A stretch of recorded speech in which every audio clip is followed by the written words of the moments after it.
Hello students, मैं doctor Gajendra पुरोहित और आज मैं आपके सामने स्टार्ट करने वाला हूं orthogonal property of legendary polynomial क्या होता है। स्टूडेंट, इससे पहले मेरे जितने भी वीडियोस हैं लाइक बेसल फंक्शन के अंदर मैंने आपको बता रखा था कि बेसल के रिकरेंस रिलेशन को किस तरह से प्रूव करते हैं, ऑर्थोगोनल प्रॉपर्टी है। देन उसके बाद मैंने उस पर इंपॉर्टेंट क्वेश्चंस भी लिए थे। देन उसके बाद मैंने लीजेंडरी के अंदर रोड्रिगेज फार्मूला, देन उसकी generating function, then recurrence relation, इन सभी पे यहाँ पे मैंने वीडियोस अपलोड कर रखे हैं। यहाँ पे आई टेप पे जाके आप मेरे पुराने वैसे भी वीडियोस देख सकते हैं। और student, engineering mathematics, GATE, IIT, JAM और भी जो BSc और इंजीनियरिंग के लिए जो इंपॉर्टेंट टॉपिक्स है उन सभी के वीडियोस मेरे यहाँ पे अपलोडेड है और आप आई टेप में जाके भी देख सकते हैं। प्लस आप प्लेलिस्ट में जाके भी मेरे पुराने सभी वीडियोस आप देख सकते हैं। स्टूडेंट, यहाँ पे जो टॉपिक है स्टार्ट करने वाला हूँ वो है orthogonal property of legendary polynomial. बहुत ही इंपॉर्टेंट टॉपिक है और इस पे बेस्ड एग्जाम में क्वेश्चन पूछा ही जाता है। मैं हर बार बोल रहा हूँ आपको कि जो स्पेशल फंक्शन के अंदर लीजेंडरी और बेसल है, इनके अंदर दोनों की ऑर्थोगोनल प्रॉपर्टी, दोनों के रिकरेंस रिलेशन, बाकी रोड्रिगेज फार्मूला है या फिर जनरेटिंग फंक्शन है, इन पे बेस्ड एग्जाम में क्वेश्चन आते हैं और बहुत सिंपल क्वेश्चन आते हैं। सो देखिए हम किस तरह से इस टाइप की प्रॉब्लम को हम सॉल्व करते हैं। और स्टूडेंट, ये जो ऑर्थोगोनल प्रॉपर्टी होती है लीजेंडरी पॉलिनोमियल की, ये एग्जाम में अलग अलग तरीके से पूछी जाती है। स्टूडेंट कंफ्यूज हो जाता है। लाइक जैसे कभी एग्जाम में क्वेश्चन ऐसा आ जाता है, लाइक ये दोनों मिलके आ जाएगा कि show that -1 to 1 pmx pnx dx is equal to 0 if m is equal to n, और pnx का whole square -1 to 1 dx 2/2n + 1। या फिर ये एग्जाम में कभी कभी ऐसे भी पूछ लिया जाता है -1 to 1 pmx pnx dx is equal to 0 where m is not equal to n, और 2/2n + 1 when m is equal to n। या फिर कभी कभी एग्जाम में ये ऐसे भी पूछ लिया जाता है कि -1 to 1 pnx dx is equal to 2/2n + 1 delta mn। ये जो डेल्टा होता है इसको क्रोनिकल डेल्टा बोलते हैं। इसकी डेफिनेशन ये होती है कि जब ये m is not equal to n होता है तब इसकी वैल्यू 0 होती है, और जब m is equal to n होता है तब इसकी वैल्यू कितनी होती है? 1 होती है। सो स्टूडेंट, ये इस टाइप से क्वेश्चंस पूछे जाते हैं। और मैंने आपको बताया था कि बेसल के अंदर भी मैंने ऑर्थोगोनल प्रॉपर्टी बताई थी, वो भी प्रॉपर्टी लगभग इसी टाइप से बात करती थी कि जब alpha is not equal to beta होता है तब उसकी वैल्यू 0 होती है, और जब अल्फा और बीटा दोनों बराबर होते हैं तब उस वाले केस में उसका आंसर अलग होता है। राइट। सो देखिए यहाँ पे इसका प्रूफ मैं आपको थोड़ा सा बता देता हूँ कि जो लीजेंडरी इक्वेशन होती है वो क्या होती है। 1 - x² d2y/ dx² -2x dy/dx + n × n + 1y = 0। ये हमारे पास लीजेंडरी इक्वेशन होती है। तो हम इसी से चलेंगे यहाँ पे। Since pmx and pnx is satisfying legendary equation we have, obviously ये इसका सॉल्यूशन होता है ना। लीजेंडरी जो pnx जो होता है वो उस इक्वेशन का क्या होता है? सॉल्यूशन होता है। तो ये इसको क्या करेगा? सेटिस्फाई करेगा। तो जहां पर भी y है वहां pmx रखेंगे तो क्या हो जाएगा? d2 pmx/dx²। तो इसको लिख सकते हैं हम pm डबल डैश, है ना। तो ये आ जाएगा आपका pm डैश pm, है ना। pnx भी अगर इसका सॉल्यूशन है तो pnx भी इसको क्या करेगा? सेटिस्फाई करेगा। तो जहां पर m है वहां पे n रख देंगे और pn हो जाएगा, है ना।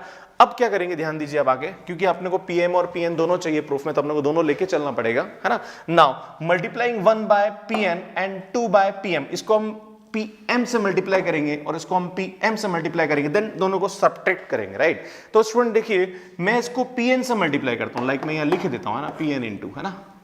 देन मैं इसको किससे मल्टीप्लाई कर रहा हूँ? pm से मल्टीप्लाई कर रहा हूँ।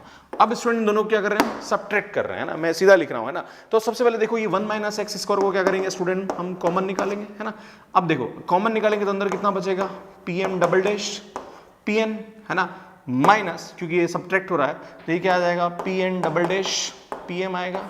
नाउ इस टर्म को देखो तो देखो यहाँ से -2x कॉमन आ रहा है ना। नाउ ये से मल्टीप्लाई होगा तो स्टूडेंट कितना आएगा? pm dash pn। Now minus ये कितना आएगा? pn dash pm। नाउ इधर देखेंगे आप तो यहाँ पे क्या आएगा? देखो ये जैसे pn मल्टीप्लाई होगा तो ये आएगा pn pm, है ना। तो मैं यहाँ लिख देता हूँ तो ये आएगा आपके पास pn pm। तो मैं pn pm को क्या कर देता हूँ? कॉमन ले लेता हूँ, और यहाँ पे जो टर्म आएगी आपकी वो क्या आएगी?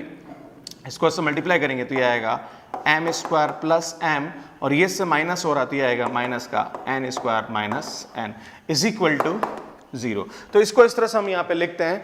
अब स्टूडेंट क्या करते हैं? ये जो दोनों टर्म है इन दोनों टर्म को हम ऐसे लिख सकते हैं, d/dx of 1 - x² pm dash pn minus pn dash pm plus, यहां से आप देखेंगे तो ये m² - n², तो इसको लिख सकते हैं हम n - m m + n, है ना। ये दोनों को एक साथ लिखा, प्लस ये आ जाएगा m - n, एंड देन यहाँ लिख दिया मैंने आपको pn = 0। देन मैं इसको थोड़ा सा क्लीन करता हूँ, फिर मैं आपको आगे समझाता हूँ। सो स्टूडेंट देखिए यहाँ पे ये वाली जो इन दोनों को हम कंबाइन करके ऐसा लिख सकते हैं, जब आप इसको u इंटू वी से डिफरेंशिएट करेंगे, लाइक हम 1 माइनस एक्स स्क्वायर को छोड़ेंगे और इसका डिफरेंशिएशन करेंगे तो ये टर्म आएगी, देन हम 1 माइनस एक्स स्क्वायर करेंगे तो माइनस 2x आएगा, देन इसको हम छोड़ेंगे। अब आप बोलोगे सर इसका हमने छोड़ा और इसका किया तो सर ये तो ऐसा कैसे आ सकता है? तो भाइयों आप क्या करो, इसको डिफरेंशिएट करोगे तो इसका भी u इंटू वी से करोगे, इसका भी u इंटू वी से, तो एक टर्म कैंसिल हो जाएगी, रिमेनिंग टर्म ये बचेगी ना, तो हम इसको ऐसा लिख सकते हैं। क्लियर? नाउ अब क्या करते हैं, मैं इसको थोड़ा सा वापस लिख लेता हूं, d by d x of 1 minus x square then 1 minus x square p m dash p n minus p n dash p m. Now ये आपके पास आ जाएगा, m माइनस एन को कॉमन निकाल दीजिए आप, सो m माइनस एन को कॉमन निकाला तो ये बना आपके पास m प्लस n प्लस 1 है ना, p n is equal to 0।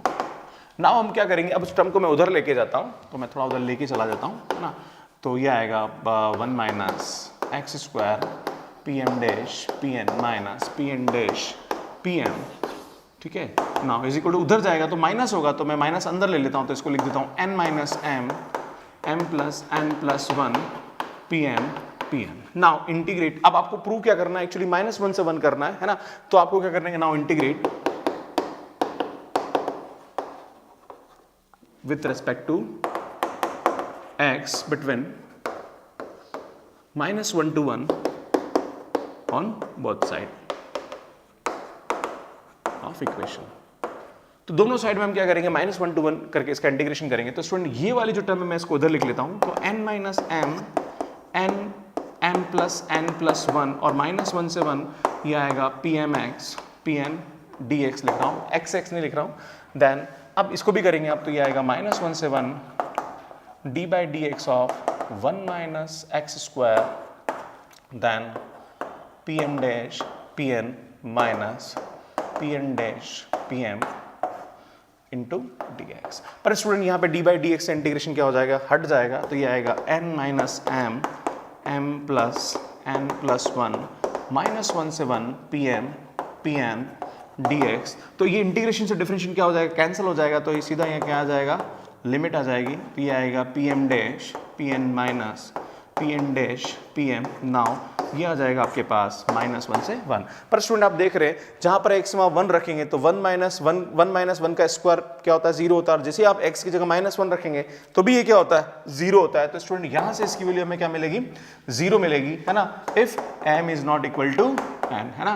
तो जब m is not equal to m है तब इसका जो वैल्यू है 0 आएगा, तो इस पूरे को हम 0 में लेके जाएंगे तो हमारे पास जो वैल्यू आएगी -1 p n d x is equal to, यहाँ पे क्या आएगा, ये 0 आएगा। तो इस तरह से इस टाइप के क्वेश्चंस को हम यहाँ पे क्या करते हैं, प्रूव करते हैं। सो अब मैं आपको लिस्ट लेके आने वाला हूँ, ये तो मैंने m is not equal to n के लिए प्रूव किया, अब मैं m is equal to n के लिए प्रूव करूंगा, तो वापस मैं इसको हटा के m is equal to n के लिए आपको बताता हूँ कि कैसे हम वहाँ पे इसको m is equal to n के लिए बताएंगे।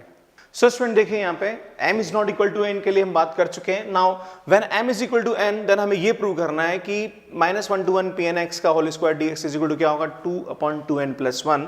तो प्रूफ में देखिए स्टूडेंट हम जानते हैं जनरेटिंग फंक्शन का फार्मूला ये होता है। अब अगर मैं पी एन एक्स का बाद जनरेटिंग फंक्शन का फार्मूला तो भी यही आएगा, और पी एम एक्स में लिखूंगा तो z पावर m आ जाएगा। अब इन दोनों को हम क्या करते हैं, मल्टीप्लाई करते हैं। So multiply corresponding sides of equation 1 and 2। तो इन दोनों की साइड को मल्टीप्लाई करता हूं स्टूडेंट, ये हाफ और ये हाफ माइनस हाफ मल्टीप्लाई होगा तो ये आएगा -2x z स्क्वायर पावर -1, और ये दोनों मल्टीप्लाई होगा तो ये आएगा n is equal to 0 to infinity m is equal to 0 to infinity P N X P M X, then ये आएगा z power m plus n। Now अब क्या करेंगे, नाउ इंटीग्रेट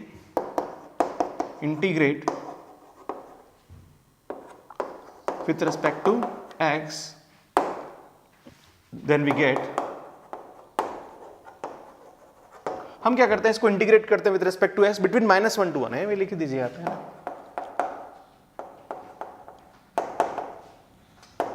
तो -1 से 1 के बीच में इसका इंटीग्रेट, तो मैं इस टर्म को इधर लिख रहा हूं, तो ये आएगा summation n is equal to 0 to infinity summation m is equal to 0 to infinity, आएगा -1 to 1, ये आएगा P N X z power m plus n dx is equal to, मैं इस टर्म को इधर लिख लेता हूँ, -1 से 1, और इसको मैं इनवर्स है तो मैं इसको लिख सकता हूँ 1/1 minus 2x z square dx। बिल्कुल हम इसको ऐसा लिख सकते हैं। पर स्टूडेंट मैंने अभी आपको इससे जस्ट पहले बताया था कि जब m और n दोनों बराबर नहीं होता है तब इस इंटीग्रेशन की वैल्यू किसके बराबर होती है? 0 के बराबर होती है। तो m और n अगर बराबर नहीं होगा तो 0 के बराबर, मतलब बराबर नहीं है तो 0 के बराबर होगा। तो जब m और n बराबर होगा तब इसकी वैल्यू क्या होगी? 0 नहीं होगी। आपको ये प्रूव करना, तो क्या करेंगे? If m is equal to n लेते हैं, है ना। वैसे हम m is equal to n बराबर लेके ही चल रहे हैं, तो हम क्या करते हैं यहाँ पे दोनों समेशन बराबर कर देंगे। तो ये आएगा n is equal to 0 to infinity, ये भी आएगा n is equal to 0 to infinity. तो ये आएगा -1 से 1 pnx,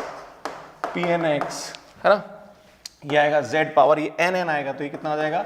2n dx is equal to, यहाँ पे मैं इसको लेता हूँ -1 से 1। स्टूडेंट सीधा इसका इंटीग्रेशन कर लेते हैं, ज़्यादा अच्छा रहेगा। तो 1 अपॉन का इंटीग्रेशन क्या होता है?